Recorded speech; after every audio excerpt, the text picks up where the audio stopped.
What's the most extraordinary request you've received from a client? Wow! I did that? I promise you won't win a car or a washing machine. The raw material is so expensive. I'm tired, but I can't retire. Okay, I don't blame you. We already are nuts. Yes, I'm super excited.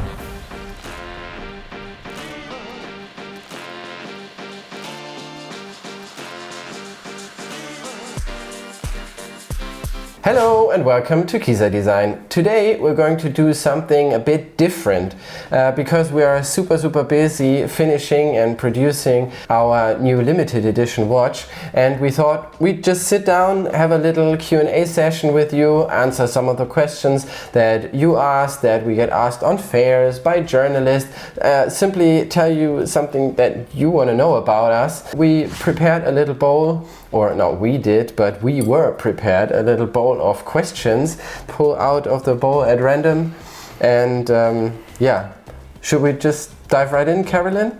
Yes, I'm super excited. You are? Yes. Okay, then go ahead. First draw. I promise you won't win a car or a washing machine. I would like to win. What would be the best thing you could win in a lottery? Like a monthly retirement payment till the end of your life? Yes, that is so right. Yeah, that is true.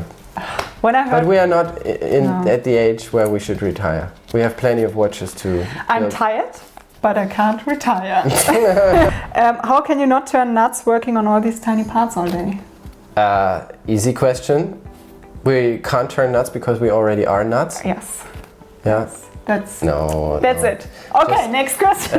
Jokes aside, to me working on tiny parts is not at all stressful. I actually find it quite relaxing.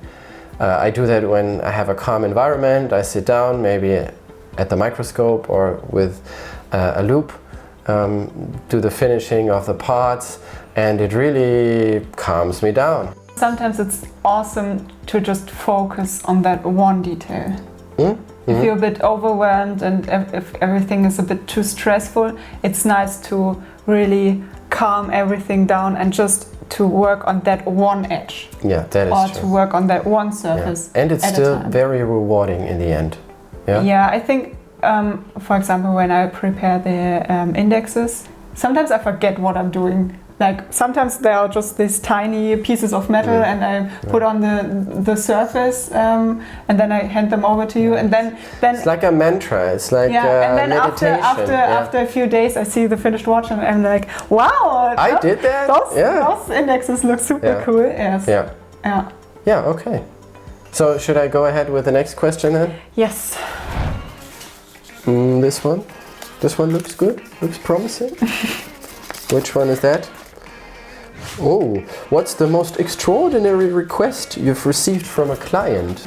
I would say the most extraordinary watch we have to build is the watch we are working on right now. Yeah, I would definitely say that. I love this watch. Yeah. Yeah, so the customer asked us to add more golden details. Yeah, solid gold details. Solid gold details. A whole bunch. It's so nice to work with my favorite material again for a longer time. Yeah, you're a goldsmith, obviously. Yes, obviously gold is my home turf. Yeah. Do you like gold more than titanium? Yes. Okay, I don't blame you. That's not a secret.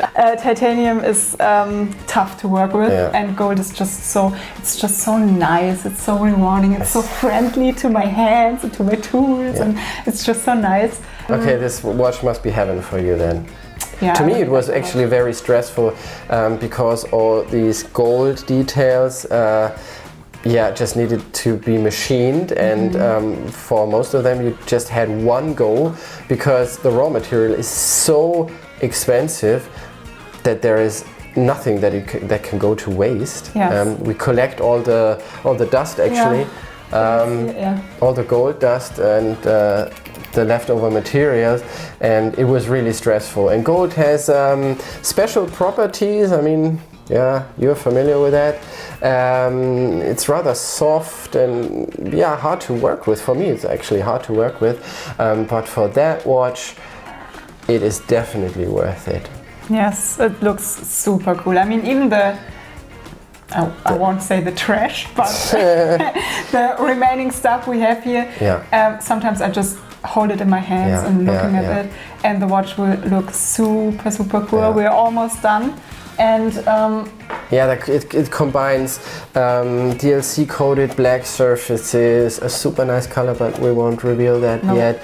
The golden parts, custom engravings on the crown, on the movement holder. So this is just such a holistic watch, so to say, and it definitely deserves another video series. And we already collected some material, and I promise we will deliver a really nice video about definitely the most extraordinary watch that we've built so far. Of course, it's planned for later this year when we have a little more time. Yeah. Right now everything is a bit cramped, focused on the limited edition. We had a lot of fun with that watch. It was so nice, and yes, I'm excited to see it. Next one. Okay, this one. Did you see that? I scooped away that question that I don't want to answer. Ah, yeah, of course, yeah. So you went through all the questions in advance? No, but I have that feeling. Okay, how long does it take to make a watch? With the custom pieces, of course, it varies dramatically. The gold watch, with all these special parts, one-off parts, obviously, takes so much longer than a watch from a limited edition. But still, the limited edition also takes a very long time because we do so many processes here. We have so many hand-made parts, and just the variety of things we have to do to complete a watch is just so vast. Right? Yeah. It starts with you machining all the parts on the CNC mill, and then everything comes to my table. I finish all the parts, I sandblast the parts, we anodize them, you print them. Yeah, we do the looming of the indexes, which have to be finished one by one. The hands, they need bushings, they need assembling by themselves. The engravings, the paint we put in the engravings, the crowns, the buckles, final assembly, you name it. So it's just such a variety of tasks that we have to do. And in the end, there is quality control, which also takes quite a lot of time. Yes. The watches spend a week on the winder.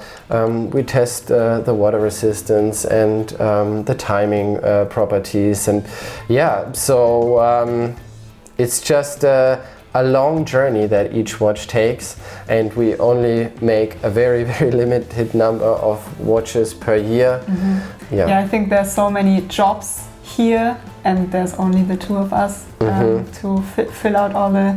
And video making is also... Video making, of course. Yeah, yes. Talking to customers. Yeah, going to fairs takes some time, yes. Yeah.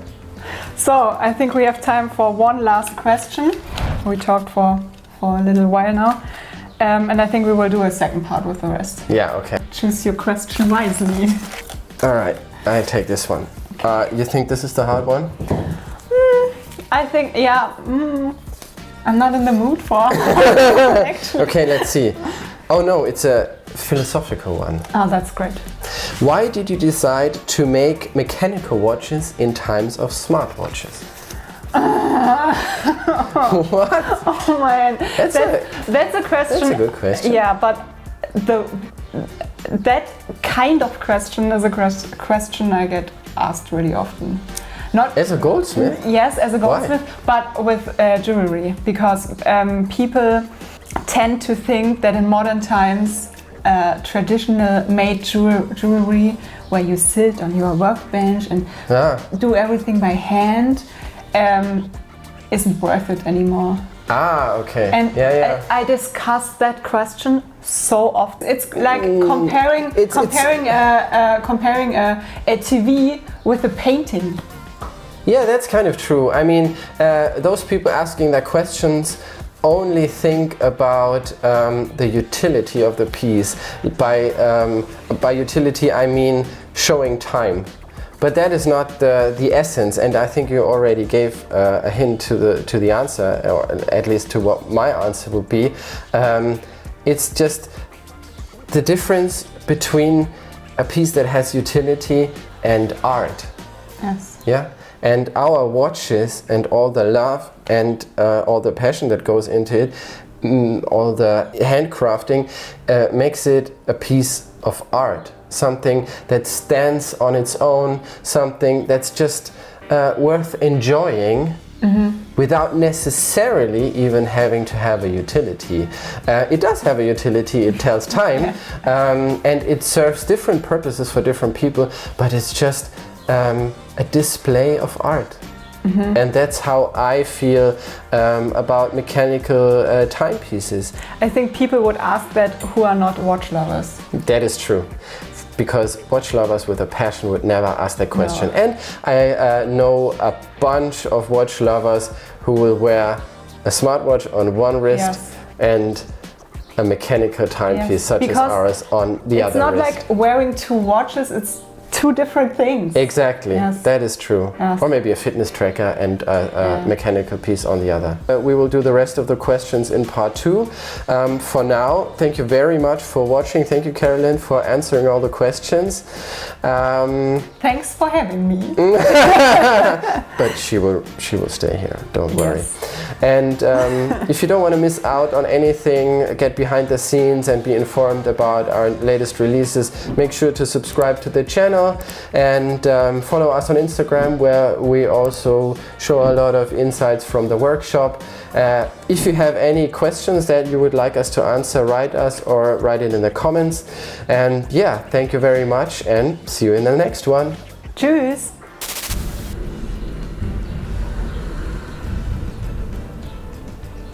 So, okay? Could you stop clapping?